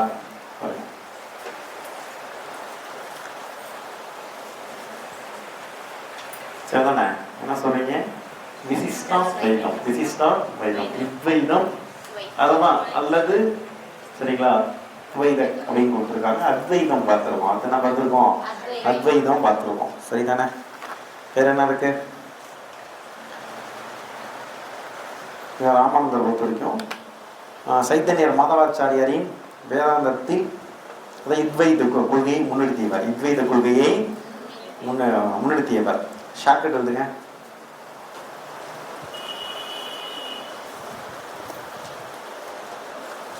மதியம் துவைக்கிறார் அப்படின்னு ஷார்ட்கட் எழுதுங்க. மதியம் துவைக்கிறார். மதியம் துவைக்கிறார். Speedo speedo. மதியம் துவைக்கிறார். சிலபஸ் கேட்டேன். மதியம் துவைக்கிறார். மதியம் என்ன அர்த்தம்? மாதவாச்சாரியார். என்ன அர்த்தம்? மாதவாச்சாரியார். பழைய புக்கில் பார்த்தீங்கன்னா மத்துவ ஜீவாத்மா அப்படின்னு கொடுத்துருக்காங்க. என்ன பேர் கொடுத்துருக்காங்க? மத்துவ ஜீவாத்மா. ஆமாங்க, நீங்களா மத்துவ ஜீவாத்மா. மத்துவ ஜீவாத்மா. அந்த மத்துவ ஜீவாத்மா தான் மாதவாச்சாரியார்னு அழைக்கப்படுகிறார். சரிங்களா? அதுதான் இத்வைத கோட்பாட்டை வந்து சொன்னவர். இத்வைத தத்துவத்தை சொன்னவர் தான். அதுதான் மதியம் துவைக்கிறான்னு சொல்லியிருக்கோம். மதியம் அப்படின்னா மத்துவர் மாதவாச்சாரியன்னு அர்த்தம். துவைக்கிறார்னா இத்வைத கோட்பாடு. என்ன கோட்பாடு? இத்வைத கோட்பாடு. தத்துவப்பள்ளியை சேர்ந்தவர். ராமானந்தர் ராமானுஜரின் கொள்கையை ஏற்றுக்கொண்டவர். இது யாராவது கொள்கை ஏற்றுட்டாரு? ராமானந்தர் கொள்கையை ஏற்றுக்கிட்டாரு, ராமானுஜர் கொள்கையை ஏற்றுக்கொண்டவர். பிரயாகை. பிரயாகை பார்த்தீங்கன்னா அலகாபாத். பிரயாகை என்னதுங்க? அலகாபாத். அங்கே பிறந்த ராமானந்தர், பிரயாகில் பிறந்த ராமானந்தர் காசியில் இந்து மத தத்துவத்தின் உயர்கல்வியை கற்று ராமானுஜரின் பள்ளியில் போதகராக பணியமர்ந்தார். வட இந்தியாவின் புனித தலங்களுக்கு சென்று வந்த அவர் வைணவத்தை போதித்தார். எதை போதித்தார்? வைணவத்தை போதித்தார். ராமானந்தர் வந்து வைணவத்தை போதித்தார். ராமசீனி ஆகியோரிடம் பக்தி வைத்தல் என்று தானே உருவாக்கிய புதிய கோட்பாட்டின் அடிப்படையில் வைணவத்தில் முற்போக்கான மாற்றங்களை அறிமுகப்படுத்தினார். எதில் முற்போக்கான மாற்றங்களை ஏற்படுத்தினார்? வைணவத்தில் முற்போக்கான மாற்றங்களை அறிமுகப்படுத்தினார். கடவுளின் முன் அனைவரும் சமம். கடவுளின் முன் இது எல்லாமே ஆல்மோஸ்ட் எல்லாமே சொல்லியிருக்காங்க. இவரும் சொல்லியிருந்திருக்காரு. சரிதானே? அவங்க இதெல்லாம் என்ன பாகுபாடு இருக்கக்கூடாது, உரு வழிபாடு கூடாது, ஒரு கடவுள் கொள்கை, சரிதானே, சடங்குகளை எதிர்த்தல், இதுதான் பக்தி இயக்கத்துடைய நோக்கமாக இருந்துச்சு. இருந்தாலும் ஸ்பெசிஃபிக்காக கேட்பாங்க. கடவுளின் முன் அனைவரும் சமம். கடவுளின் முன் அனைவரும் சமம் என்ற கொள்கையை போதித்தார். சாதி முறையை நிராகரித்தவர். குறிப்பாக இந்து மதத்தின் பாதுகாவலர் என கூறிக்கொள்ளும் பிராமணர்களின் மேலாதிக்கத்தை எதிர்த்தார். யாரை எதிர்த்தாரு? பிராமணர்களை ஏற்றிருக்காரு. பிராமணர்களை ஏற்றிருக்காரு. இந்த பக்தி இயக்கங்கள்லாம் என்ன பண்ணுச்சு அப்படின்னா எல்லா மக்களையும் உள்ள கொண்டு வந்தது. அவங்கள்ட்ட வேறுபாடு காமிக்க மாட்டாங்க. நெசவாளர் இருந்திருக்காரு. இன்னொருத்தரை பார்த்தோம், சில தையல்காரருடைய பையன். ஏன் அப்படிலாம் கொடுக்குறாங்க அப்படின்னா, இந்த உயர்ந்த இந்த இதே மாதிரி தான் ஏற்கனவே வர்ணாசிரமம் வந்துச்சு. பார்த்தீங்கன்னா பிராமணர்களுக்கு அவங்களுக்கு தான் தெய்வம், அவங்க தான் சிறந்தவர்கள். இவங்கள்ட்டலாம் பார்த்தீங்கன்னா பாகுபாடுலாம் கூடாது. ஆண் பெண் பாகுபாடோ, இது போல மக்கள்கிட்ட பாகுபாடோ, சாதி முறையோ அதுவும் கூடாது. எல்லாருக்குமானது. மக்களையும் முடியல. இன்னொன்று பார்த்தீங்கன்னா எங்களுக்கு புனித மொழிலாம் கிடையாது. சமஸ்கிருதம் மாதிரி, சரிங்களா, வேத மதத்தில் சமஸ்கிருதத்தை இது பண்ணாங்களோ அது போலலாம் எங்களுக்கு வந்து புனித மொழிலாம் கிடையாது. மக்களுடைய மொழி. தமிழ்நாட்டுனா தமிழில் அப்படிலாம் பாருனாங்க. எல்லாரும் மக்களில் அந்த வர்ணாசிரமம் படி ஏற்கனவே பிரித்திருந்தாலும் அதில் எல்லா தட்டு மக்களும், கீழ்த்தட்டு மக்களும் பங்கு பெறலாம். அவங்கள இறைவனை வந்து வழிபடலாம், அவங்கள முக்தி அடையலாம் அப்படின்லாம் வலியுறுத்தினாங்க. ரைட்டு. வேற என்ன கொடுத்துருக்காங்க? நாமளை மேலாதிக்கத்தை எதிர்த்தார். சமூகத்தின் அடித்தளத்தை சேர்ந்த மக்கள் இவரை பின்பற்றினர். ரவிதாஸ் கபீர் மற்றும் 2 பெண்கள் அவருடைய 12 சீடர்கள் பட்டியலில் இடம்பெற்றிருந்தனர்.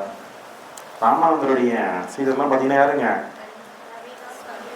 சரிங்களா, மொத்தம் 12 பேர்.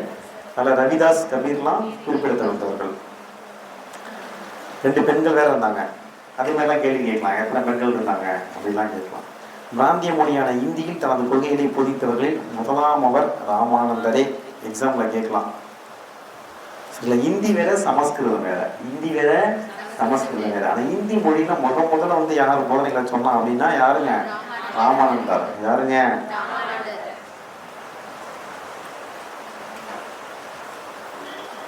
ஓகே, ஷார்ட்கட் இருக்குங்க. ராமர் இந்தி பிராந்தி குடிக்கிறார். ராமர் இந்தி பிராந்தி குடிக்கிறார். ராமர் இந்தி பிராந்தி குடிக்கிறார்.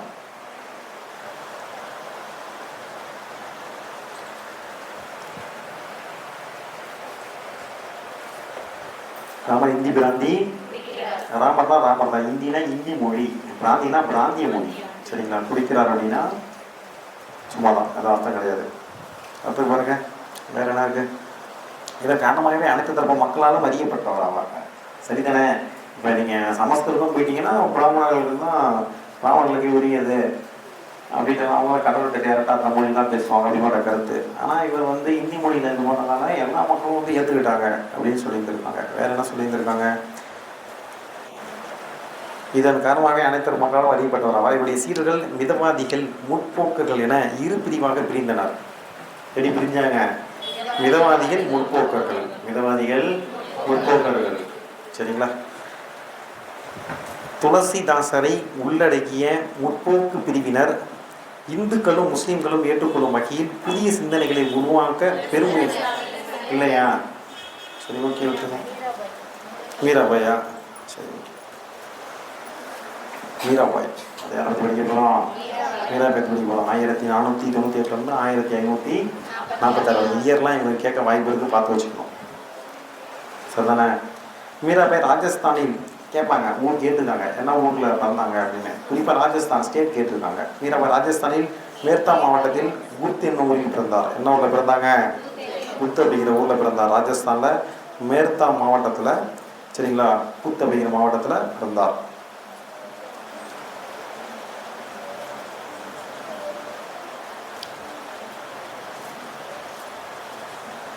ஓகே. ஜோத்பூர் அரசை நிறுவிய ராணா ஜோதாஜியின் கொள்ளு பேத்தி ஆவார். யாருடைய கொள்ளு பேத்தி? சரிங்களா, ராணா ஜோதாஜி. ராணா ஜோதாஜியோடைய பேத்தி. சரிங்களா? இளவரசி எப்போ பார்த்தாலும் பார்த்தீங்கன்னா சாமி கும்பிட்டே இருப்பாங்க. கல்யாணம் பண்ணிட்டு போகும்போது நான் எப்போ பார்த்தாலும் சாமி கும்பிடுவோம். நீங்கள் தளபதி கூடாது, சரியா அப்படிப்பாங்க. சரி கும்பிட்டுக்கோ, என்னமோ பண்ணிக்கோ அப்படின்ட்டுருவாங்க. இவர் மேவாரின் அரசனான ராணா சங்காவின் மகன் போஜராஜன் என்பவரை மணந்தார்.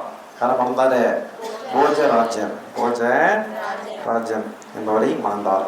கிருஷ்ணரின் தீவிர பக்தியாக மாறிய அவர் அரண்மனையை விட்டு வெளியேறி அன்பே கடவுளை அடையும் வழி என போதை செய்யவும் பஜனை பாடல்களை பாடவும் தொடங்கினார். ஏற்கனவே குடும்பம் பாட்டு பாடி ஆட்டம் ஆடி கொண்டாடினார். யாருங்க? சைத்தன்யர். யாருங்க? சைத்தன்யர். சொல்லாம இவங்க பார்த்தீங்கன்னா பஜனை பாடல் எக்ஸாம்பிள் கேட்பாங்க. ஒரு சைடு மீராபாய், இந்த பக்கம் பஜனை பாடல்கள். சரிதானே? அப்படி புக்கெலாம் வரும், மேட்ச் பண்ண சொல்லுவாங்க. எல்லாம் என்ன வயது கோட்பாடு அப்படின்லாம் கேட்பாங்க. சரிதானே? கடவுளை கிருஷ்ணர் என்னும் பெயரில் வணங்க வேண்டும் என்றும் பிறப்பு, செல்வம், வயது, பாலினம் ஆகியவற்றின் அடிப்படையில் கிருஷ்ணனுடைய அருள் யாருக்கும் மறுக்கப்படக்கூடாது எனவும் போதித்தார். பணக்கார ஏழை எல்லாமே கும்பிடலாம், ஆண் பெண் யார் வேணாலும் கும்பிடலாம் அப்படின்லாம் சொன்னாங்க. அவருடைய பக்தி பாடல்கள் இசைப்பாடல்களும் பலமான பண்பாட்டு மரபாகும். அவருடைய போதனைகள் தெய்வீக பக்தி என்னும் செய்தியை ஒவ்வொரு வீட்டிற்கும் கொண்டு சென்றது. இதெல்லாம் கொடுத்துருக்காங்க. அடுத்த சூர்தாஸ். அடுத்து யாருங்க?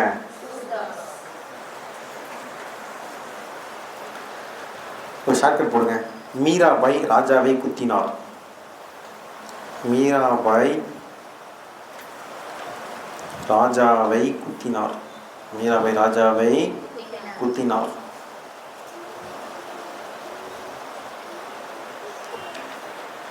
மீராபாய் தான் ராஜாவின் ராஜஸ்தானை சேர்ந்த ராஜஸ்தான் மாநிலம் நடத்தும். குத்தினார்னா அவங்க ஊர் பேர் குத்து. அவங்க ஊர் பேர் என்னதுங்க? குத்து. சரிதானே?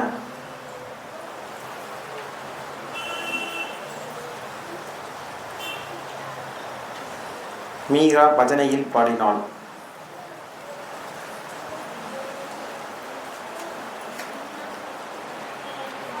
மத்திய பிரதேசத்துல எந்த பக்தி இயக்கம்? யார் வந்து மத்திய பிரதேசம் வந்து செல்வம் கொண்டதாக இருந்தவர் யார்?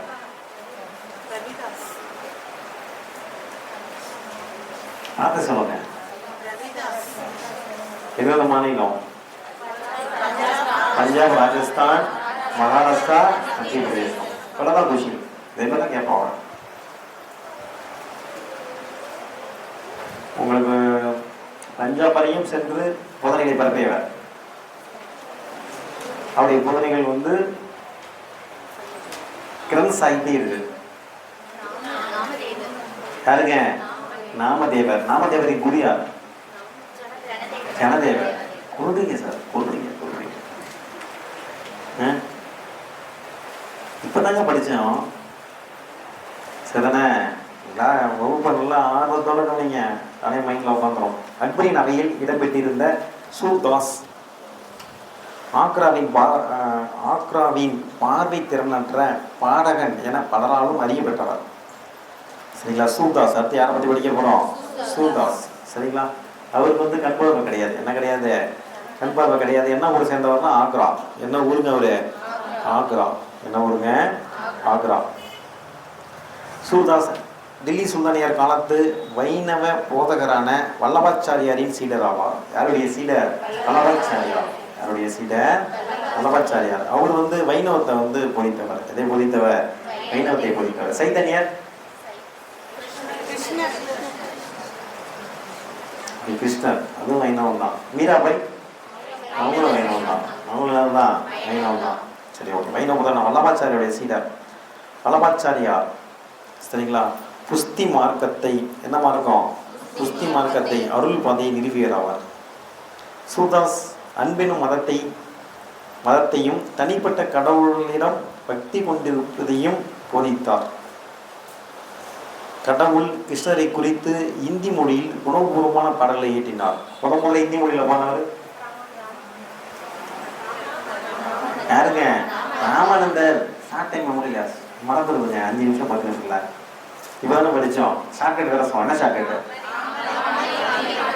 ராமர் இந்தியில் பிராந்தி குடிக்கிறார். ராமர் இந்தியில் இந்தி பிராந்தி குடிக்கிறார் அப்படின்லாம் பார்த்தோம். சரிங்களா? முதல்ல இந்தி மொழியில வந்து பாடலை ஏற்றினவர் அவர் தான் பார்த்தோம். அதுபோல் இவரும் இந்தி மொழியில பாடலாம் ஏற்றிருக்காரு. சூர்தாஸின் கவிதைகளில் கிருஷ்ணருடைய பாலலீலா முக்கிய கருப்பொருளாக விளங்குகிறது. கிருஷ்ணருடைய பாலலீலா. அது என்ன பாலலீலா?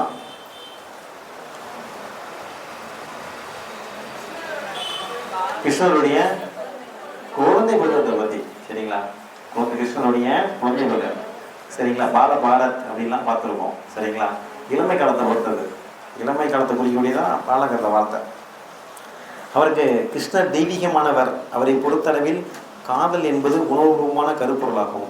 பிருந்தாவனத்தில் கிருஷ்ணன் மீது கோபியர் கொண்ட கட்டுப்படுத்த இயலாத காதலை அது பிரதிநிதிப்படுத்துகிறது. சரிங்களா? பிருந்தாவனத்தை பொறுத்த வரைக்கும் பிருந்தாவனத்துல பெண்கள், கோபியர்கள்லாம் பெண்கள்லாம் வந்து கிருஷ்ணன் மீது காதல் கொண்டாடலாம். அந்த காதலை வெளிப்படுத்துவதாக இருந்தது அப்படின்னு சொல்லியிருக்காங்க. கோபியர் வெளிப்படுத்திய காதலை தீவிரம் என்பது ஒரு தெய்வீக ஆன்மாவின் மேல் மனித ஆன்மா கொண்டிருக்கும் இயற்கையான கவர்ச்சியின் வெளிப்பாடு என்றார். மக்கள் வந்து கிருஷ்ணன் மீது வந்து அன்பு வச்சிருந்தது. சரிங்களா? தெய்வ ஆன்மா மீது வந்து மனித ஆன்மா. அது போல வந்து தமிழ்நாட்டில் ஆண்டாள். யாருங்க? ஆண்டாள். சரிங்களா? சூடி கொடத்து சுரங்குடி. சரிங்களா? யாரை கல்யாணம் பண்ணி ஆசைப்பட்டாரு? ஆமா, திருமால். யாருங்க? திருமால். அது இது அவரு சேம் கடவுள் விஷ்ணுடைய அவதாரம் தான். சரிதானே?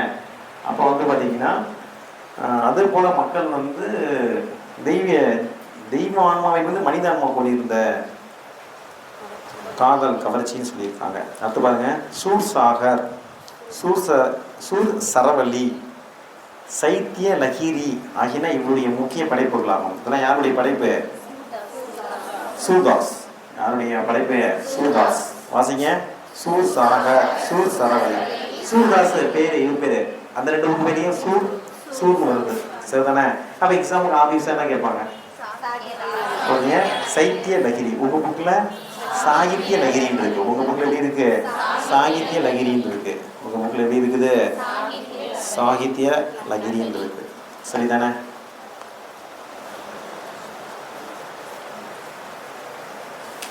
ஷார்ட்கட் எழுதுங்க. சாகித்ய அகாடமியில்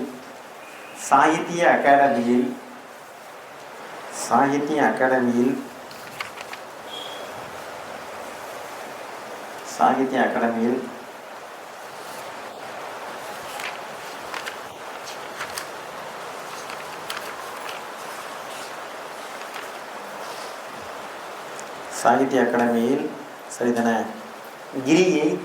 கிரியை சூரி குத்திவிட்டார்.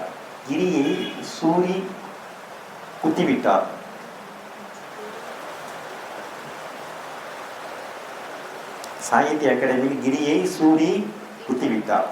சரிதானே? சரி, ஓகே. வேற என்ன கொடுத்துருக்காங்க? சாகித்ய அகாடமியில் கிரியை சூரி குத்திவிட்டார். சாகித்ய அகாடமி கிரின்னு என்ன அர்த்தம்? சாகித்ய லகிரின்னு அர்த்தம். சூரினா சூர்தாஸ் அர்த்தம். குத்திவிட்டானா சும்மா. சரிதானே? அவருடைய மாபெரும் படைப்பான சூர் சாகர் அல்லது சூர் சமுத்திரம் கிருஷ்ணர் பிறந்ததிலிருந்து மதுராவுக்கு புறப்படும் வரையிலான கதைகளை கொண்டுள்ளது. அப்படிதாங்க. சூர் சாகர் அப்படி இல்லைன்னா சூர் சமுத்திரம். அந்த புக்கு பார்த்தீங்கன்னா கிருஷ்ணன் பிறந்ததுல இருந்து மதுராவுக்கு போகிற வரைக்கும். சரிங்களா? ஓகே. இந்த ரீசன்ட்லி ஒரு 5 வருடங்களுக்கு முன்பாக சைத்தன்யருடைய காலம்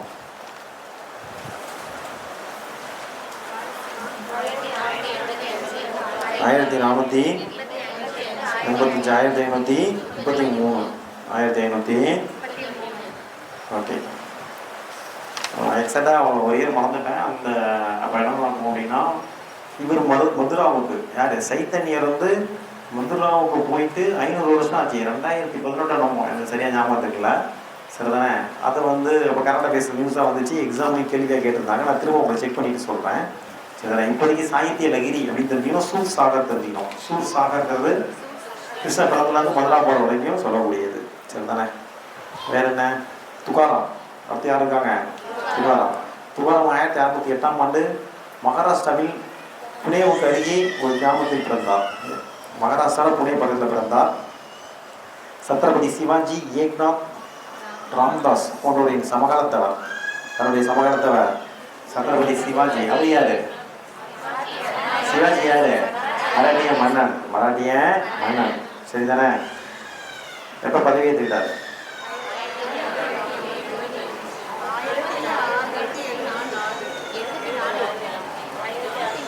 எங்க பதவி ஏற்றுக்கிட்டாரு?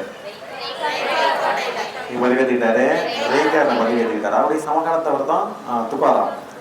ஏக்நாத், ராம்தாஸ் இவருடைய சமகாலத்தவர்.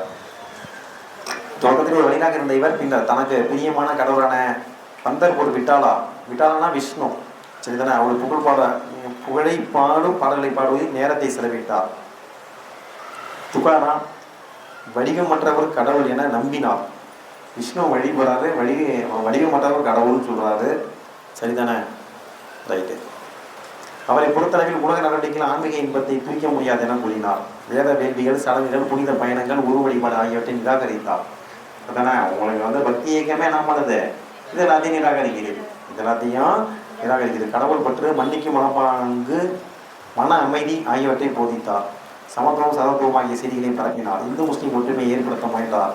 அவர் தன்னுடைய அபங்க பாடல்களை மராத்தி மொழியில் எழுதினார். அபங்கம்னா அது மராத்தி மொழியில கடவுள் எழுதக்கூடிய பாடல்கள் தான் வந்து அபங்கன்னு அழைக்கப்பட்டது. எவர் அழைக்கப்பட்டது?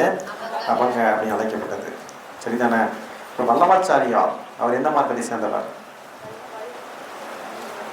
இப்படிலாம் கேட்டால் நாங்கள் என்ன பண்ணுவோம்? சூர்தாஸ்ல 10வது வரி பாருங்க.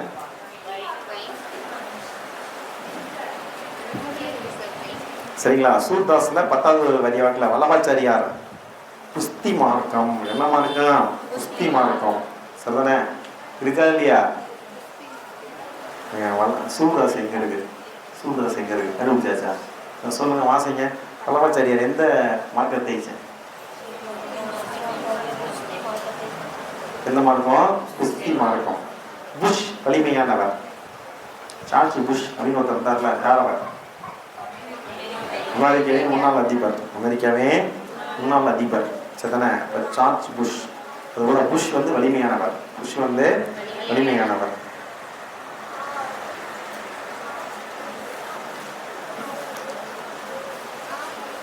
சூர் வலிமையானவரின் சீடர். அர்த்த ஷார்ட்கட்டு. சூர் வலிமையானவரின் சீடர். சூர் யாரு? வலிமையானவரின் சீடர். சூர்னா சூர்தாஸ் அர்த்தம். வலிமையானவரின் சீடர்னா வல்லபாச்சாரியின் சீடர். சரிங்களா? இத்வைத கோட்பாட்டை வலியுறுத்திய இத்வைதம்.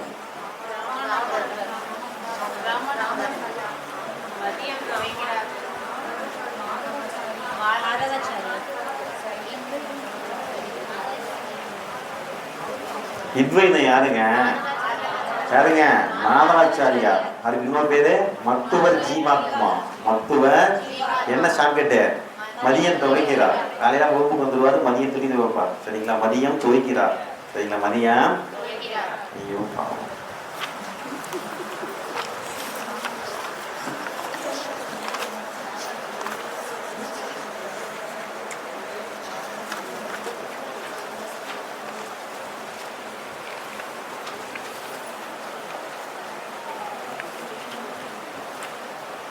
சரி, ஓகே.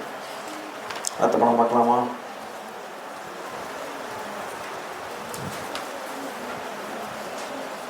முதல் படம் எடுத்துங்க. விஜயநகரம் மற்றும் பாமணி அரசுலையும் காலம். யாருக்கு பார்த்து கோடெல்லாம் போட்டேன்.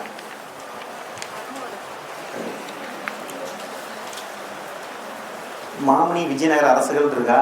இருக்கா இல்லையா? பார்ப்போமா? தமிழ் பார்ப்போமா? தமிழ் பார்க்கலாமா?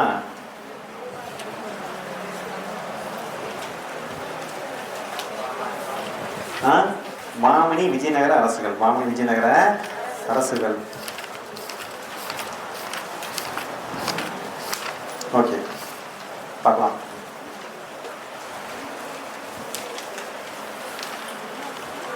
Later recording.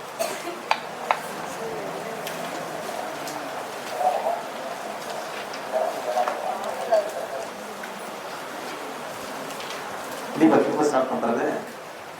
இந்த ஃபஸ்ட் ரெக்கார்டிங் ஸ்டார்ட் பண்ணுறது.